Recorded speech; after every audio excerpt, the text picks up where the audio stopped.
ఒక తోటలో ఒక కొమ్మలో ఒక పువ్వు పూసింది.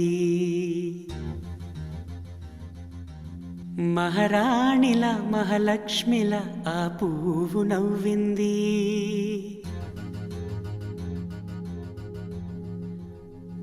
అలాగే నవ్వుతూ ఉండాలని,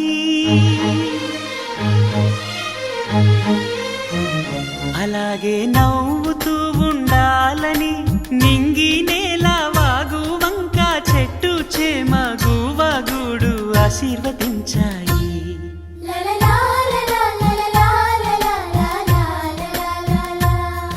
ఒక తోటలో ఒక కొమ్మలో ఒక పువ్వు పూసింది. మహారాణిల మహాలక్ష్మిల ఆ పువ్వు నవ్వింది.